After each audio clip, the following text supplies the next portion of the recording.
आपल्या पंढरपुरामध्ये इतक्यातच काकड आरती झाली, पांडुरंगाचं दर्शन घेतलंय. बरोबर. आता मी बाजार हाटला निघालोय.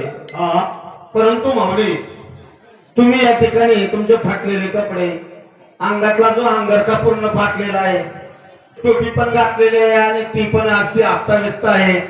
एका गालाला लाल आहे, एका गालाला काळा आहे, मध्येच बघण्यासारखं आहे, बघण्याने विष्ठा केलेली.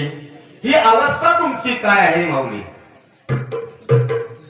पूर्वजन्मीचे पाप. म्हणजे कसे? काय सांगायचं, आता हे बाजू लाल आहे ना. मग आता हे लाल का बरं तुम्ही ह्या ठिकाणी लाल का झालेलं नाही तुमचा गाल? काय मी पहिला खाटी गडी बोकड्या मारायचे, खेळत राहिले काही लोक, लगेच बोकड्या मारायचा, मोडला का लगेच रक्तपात. हो, म्हणजे ज्या वेळेस तुम्ही तारुण्यावस्थेमध्ये असता, म्हणजे वाईट कृत्य केले, म्हणजे लोकांचे जे बोकडे असतील, शेळे असतील, ते तुम्ही मोडायचे. मर्डर म्हणजे त्याचा रक्तपात करत होते. आणि म्हणून या ठिकाणी ते लाल झालेलं आहे. हो बरं, ते झालं. मग त्या साईडला जे काळा आहे, या काळ्याचा उल्लेख काय माऊली? काळ काय सांगायचं? बोला की. मी काय सांगत घ्यावं आता. हो, हे करणार मला कशाचा? मी इकडून जातो का? आता एखादा पोरच्या ठरला का काळी मोडून द्यायचं, म्हणजे काय केला, काळच केला ना, मग काळा होईल का गोड होईल? म्हणजे तुम्ही काळा काळ तरी असं जगाचं कोणतं काळ केलं? आता एखाद्या मुलीचं जर ठरलं, हो, द्यायची काळी मोडून, ती अशी आहे ती कशी आहे, लग्न मोडलं म्हणजे काळ केला का नाही केलं?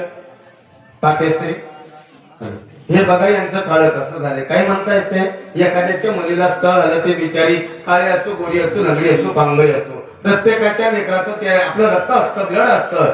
आणि या अनुषंगाने हे काय करत होते, एखाद्याचं स्थळ आलं का वरच्यावर त्यांना फेटाळून लावत होते. म्हणजे ते आपल्या ग्रामीण भाषेमध्ये जी काळी मोडत होते, ते स्थळ होऊ देत नव्हते, म्हणून काळ झालं. एवढंच का? नाही ना हो. आता पूर्वीच आपले आहेत कसे म्हातारी माणसं, तुम्ही उडवे राहायचे, उडवे. माझे का डोळे ते खपतच नव्हतं. एखाद्याचा मोठा उडवा पाहिला का काळी पेटी, माझ्याकडे मला विडक्याची सवय ना, हो, लगेच काळी द्यायची लावून गेला उडवा पेट, काय व्हायचं, काळच व्हायचं. एवढं पूर्वजन्मीचं पाप. एवढंच नाही, बोला. आता आमच्या फॉरेस्ट मध्ये नाही का, आता कोणा पहिले चालू देत नाही, नवीन लागवड झाली पाहतो, तरशे येतो.